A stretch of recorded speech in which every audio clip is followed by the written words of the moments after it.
Hello, everyone. This is Dr. Jeff Fosnut, Superintendent for Bismarck Public Schools. And I'd like to take probably 15, 20 minutes of your time to help you understand the facility needs for Bismarck Public Schools and provide you information about the upcoming 2026 bond referendum. For those again that don't know me, I have the privilege of serving as Superintendent for Bismarck Public Schools. This is my third year. And as part of this process, we hope to be able to clearly define the facility needs across the district, provide you some information about that, how those needs are affecting our students, give you information about the plan that we put forward to the board in early January, and then also provide you some information on the tax impact of any of the referendum that the board put forth in March. I would like to call your attention to, I guess the question is, how did we get here? We got here because the long-range facility plan has been around for quite a long time within the district. We were asked last summer to update the plan, which over the course of many community forums and meetings with staff and parents, we updated the plan and presented it to the board in January of 2026. The scope of work within the plan does cover 25 sites across the district. And it does focus a lot on safety and security and accessibility of some of our schools. And the resulting impact of that discussion and kind of path forward was that we believe the district can address some of those needs with the monies that we have available. But to address much of the work that we have, it was really requiring us to go to the voters, to you, to seek, provide you information and seek your acceptance if the right direction was to use a bond, which totaled $127 million, to address the needs in a much shorter timeline than we were projecting. So what we have in front of you here is the path forward with a bond would be over 20 years with a fiscal impact for taxpayers of $4.07 a month per 100,000, a true and full value on your home. And I'll address that more in a later slide just for more information.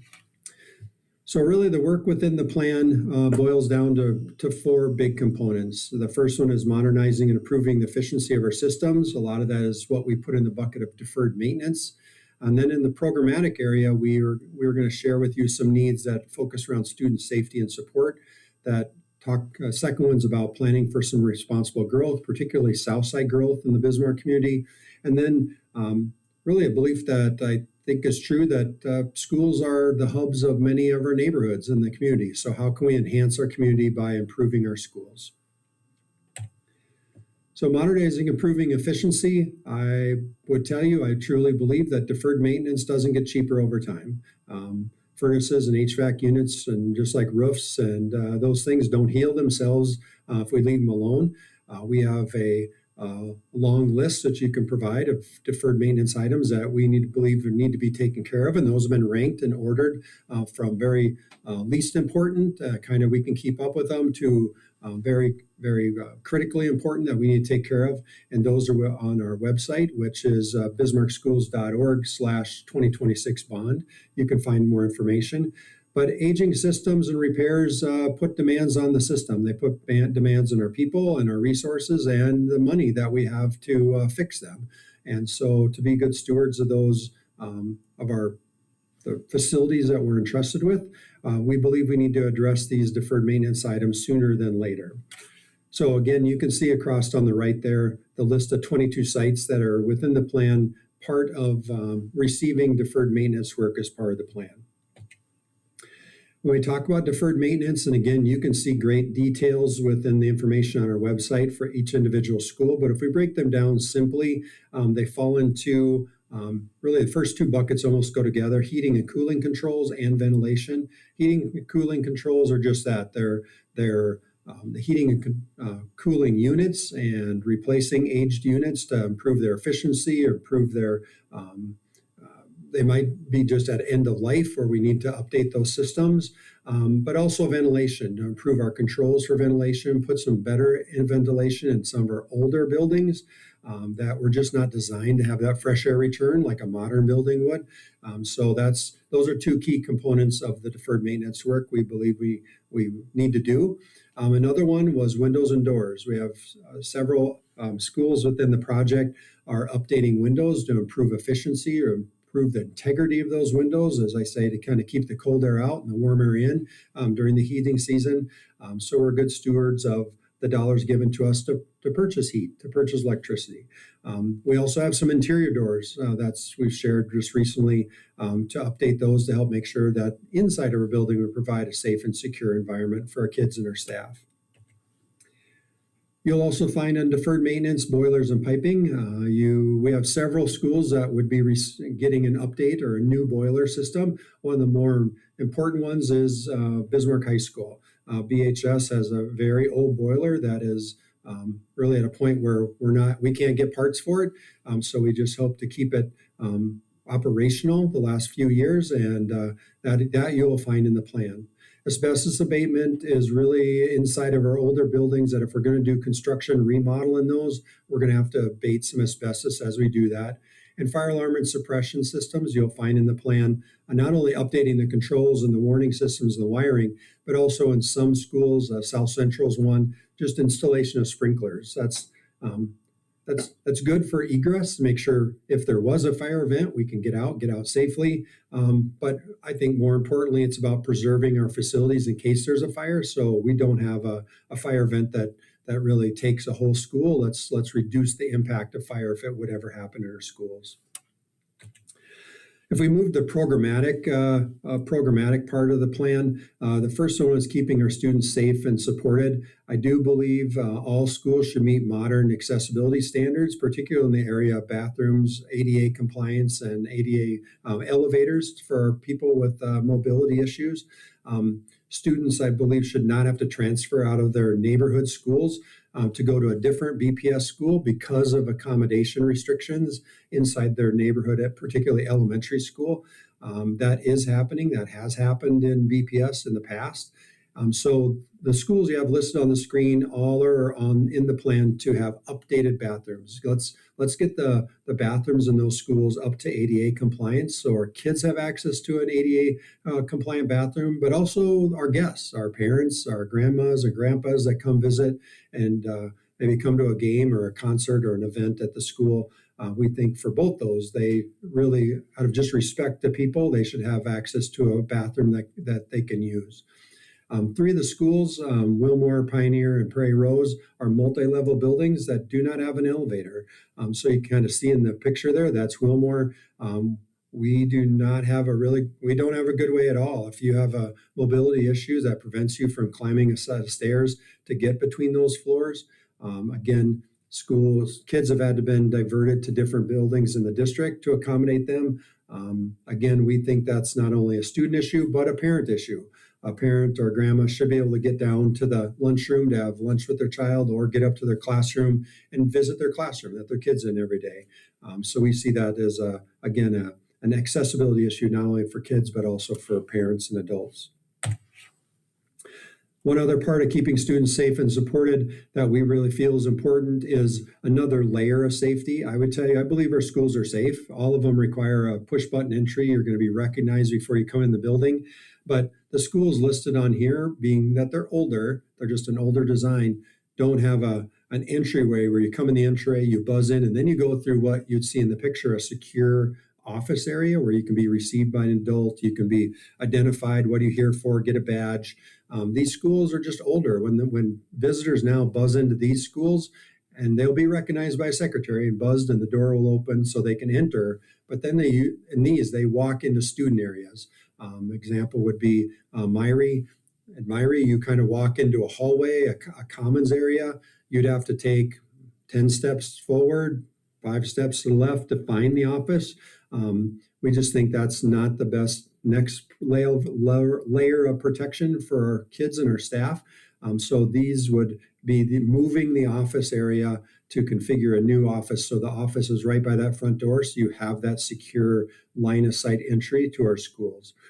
Pickup areas and lighting and fencing, those we heard during our fall meetings at the schools that the parents and the staff in those schools really thought we needed to do something to improve the safety of our pull-through loops for buses and cars and parents, improve lighting around the campus for evening security and just feeling safe, and even some additional fencing to provide, in the case of Myrie, maybe some secure fencing area around our staff parking lot so they feel like they can stay late, work a little late, and still get safely to their car before they leave for the evening. Another part of keeping students safe is really, this is more about the supportive part. I would tell you, in my core belief, I think every kid, regardless what neighborhood they go to school in, should have equal opportunity to take a similar course offering, similar opportunities. You shouldn't have better opportunities just because of what neighborhood you live in or you decide to grow up in. So with that in mind, keeping our feeders and our schools and those pathways similar than not similar, I think all students should be able to share their talents and share their skills in similar classrooms or learning spaces. So we went this fall talking with parents at Century High School about what we knew was differences in their physical education and health programming learning spaces. If you compare Century to Legacy High School or Bismarck High, they do not have the same number of physical education spaces or health and wellness spaces to just for the classroom for the day, for sections and for courses than their other two counterparts. And so we would like in this plan to add the third gym onto their gymnasium area. That would give them, in essence, 6 learning spaces during the day with the curtains dropped. Bring their fitness and weightlifting areas into the school because some are in a portable now. The inclusion of a walking track, with both BHS and LHS have and CHS doesn't. Also a wrestling room, fitness rooms, again, just to bring CHS up at the same number of learning spaces inside of physical education and health that both their partner counterparts have. And for classrooms at BHS, what we're talking about is moving the library down to the Canuck area to get them up to the same level of classrooms. We're talking very traditional math, social studies, English classrooms, but to give them additional classroom spaces to accommodate what could be our target would be a capacity of 1,600 students at some point in the future. Both those are very important to us. Lastly, too, one of the things, I'm going to go back to our Century meeting with parents. When we talked about physical education spaces, one of the things that parents brought up was the need to update their auditorium. And if you compare the auditorium space in Century, which is much smaller, to BHS and LHS and even Mandan High School, it does not have the same seating capacity. It doesn't have the same ADA compliance as far as rows where you can have a grandma or grandpa sit with you in a wheelchair and sit with the family. But also it does not have the same wings, stage right, stage left areas to accommodate a performance, the fly system to suspend scenes, you might say, and also doesn't have its own dedicated either orchestra pit or black box area for the orchestra to perform in for a performance. So part of the plan this year, in our plan, is to construct an auditorium at Century that would be very comparable to what BHS and LHS have presently. One of the other things about keeping students supported is really student support services. Student support services, we encompass many things. Those would be kids that are on IEPs, individualized education plans, receiving special education. But that also includes nursing care, counselor opportunities, clinical counseling opportunities for mental health supports. I would just tell you that a modern school has those spaces built into it. Older schools did not. We just, how school is done, what we do in our schools, what we're expected to do in our schools now is much different than it was, I know, when I went to school and even when I started teaching. The number of IEPs in the district is increasing, just like it is across the state of North Dakota. And as we expand clinical counseling with our partners there that you can see on the screen, we believe that we need specialized instructional spaces and support spaces for those things to happen. One of the examples that we heard is, again, clinical counseling shouldn't be happening in the back corner of a classroom. It needs a special space, which I would agree with, and some spaces even for student support services for specialized changing areas, because we are diapering some kids at the elementary level and changing and those things. Like, they need a special private space to do that that's safe not only for the child but also safe for the staff that are doing that, versus just a regular community bathroom that we might have to do that in now. So those are all part of enhancing student support spaces. The next bucket in our programming was planning for responsible growth. We heard this fall, and we knew based on just enrollment that particularly Southside, Solheim, Moses, Prairie Rose are seeing some growth in their numbers, Myrie being another one. So this last fall, winter, we asked our demographer, RSP, to come in and look at growth trends in the entire community. We can see that we're going to grow slightly over the next 5 years, but you can see by the bar chart in red, actually the elementary division might get a little smaller. So there's no way we were not going to recommend based on that for an additional elementary school. But we are making a recommendation in the plan to take these 3 schools that presently have portables on them. You can see Moses has 3, Solheim has actually 4 classrooms on their property, and Prairie Rose 1, because that population is not going to change of who we're serving now. Put additions onto each of those 3 elementary schools, bring those classrooms inside the brick and mortar of the schools, which improves safety, which improves accessibility. And then also for 2 of those schools, Moses and Solheim, put some multi-purpose room additions on. That helps us have lunch and PE in 2 separate environments, so we can do that all day. If you're a Solheim parent, you're probably well aware of the consternation that causes when PE is running. You got to shut it down to have lunch, and then shut it down to have PE again. And they're doing multiple PE sections all in the same gym, in a very small gym. So we are planning some multi-purpose room space additions for these as well as we bring those portables inside the brick and mortar of the buildings. And when you add on the multi-purpose room space, we really think not only is that beneficial for us during the school day, but it's also beneficial to the community. What we want to share here is we think there's a role for BPS in enhancing and improving childcare, after school childcare. Right now, there's 350 spots open between Korea and Bismarck Parks and Rec for after school care that are unfilled of people on waiting lists. Those services are in every one of our elementary schools right now, but it gets limited by the number of areas you can do that work in, because we do that in multi-purpose room, we do it in gyms, we do it in lunchrooms. So if we add on those spaces to several schools, now we enhance the capacity of those programs to expand their services and serve more kids in our community. We think that's, again, not only a win for us during the day, but a benefit to our parents and our community after school. Also, we think all those are just really good uses for our community. The school has 78 rentable locations that we rent really Monday through Saturday every week.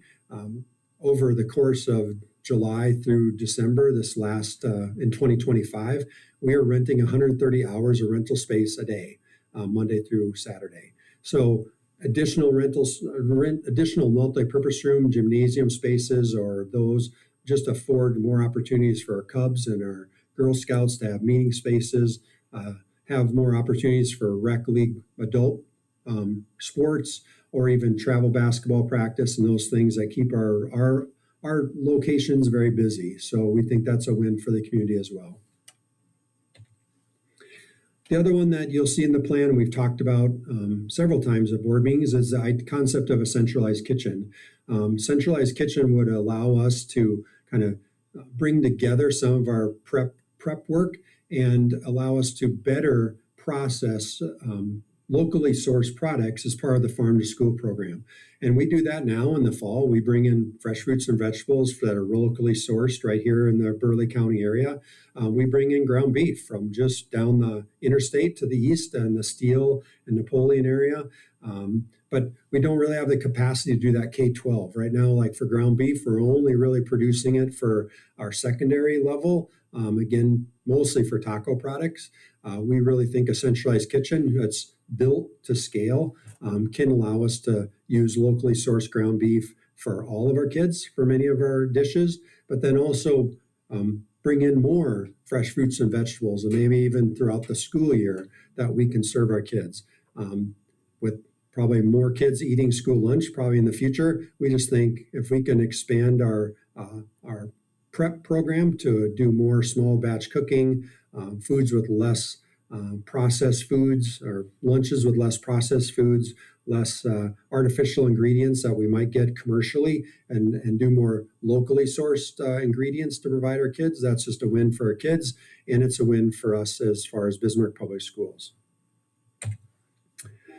And I would tell you, I think schools are a source of community pride. I think people want to live by nice schools, and reinvesting at this point into our schools that are more towards the heart of the community allows them to be lifted up, kind of improved, and be the positive focal point in each of our neighborhoods, so we can be a source of pride and maybe a way to renew those neighborhoods. So maybe those are the best places for our young people, our new families, to move into an affordable housing and have a school they can take pride in that neighborhood. So when we put it all together, this was the long range facility plan sheet that we had shared with the board and the community. The deferred maintenance is the rainbow colors on there, the green through red, and the programmatic that I've been talking about is in the far right column.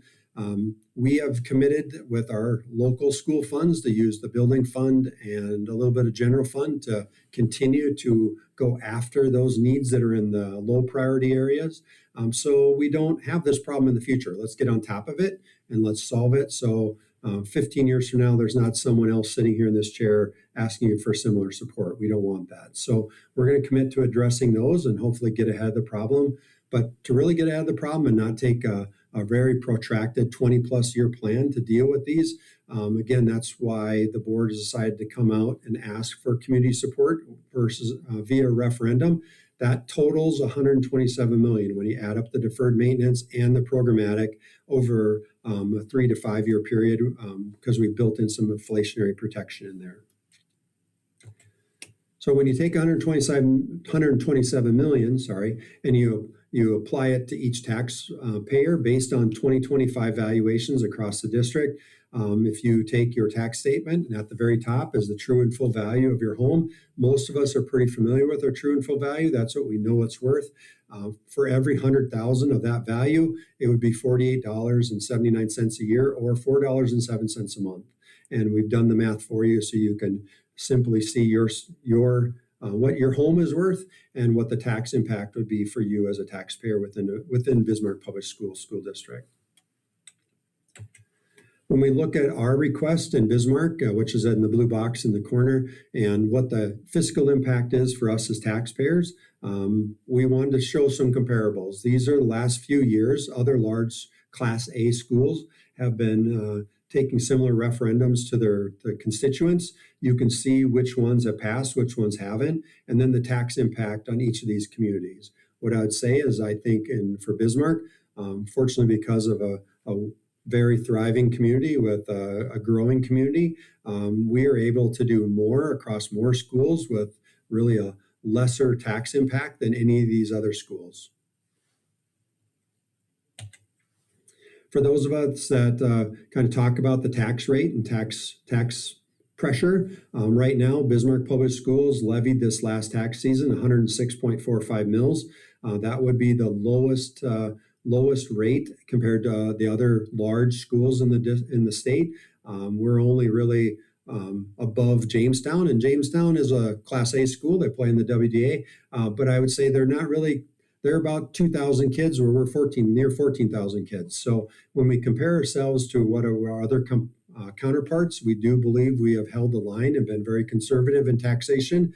If we add on 10.28 mils, which is what we're asking for in the bond, that would move us to 117.29. That would still make us one of the very lowest large school taxing entities across the state, which we take pride in, being efficient with our dollars and reducing the tax impact. So all that boils down to a vote. This question will be on the June 9th primary ballot. You can find voter information at either of these two sites. You can vote early in North Dakota via absentee ballot.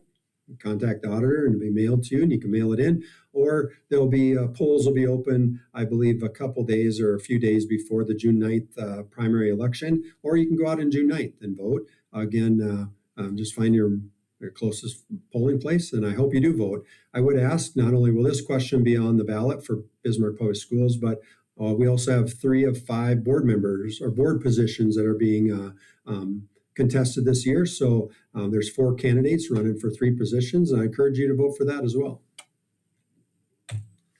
This is the question that'll be on the ballot. I just want to provide that for clarity because the law requires that we can't write this question in true and full value, which I've been talking about this whole time, but in taxable value. Taxable value is half of your true and full value of a house, then 9% of that half.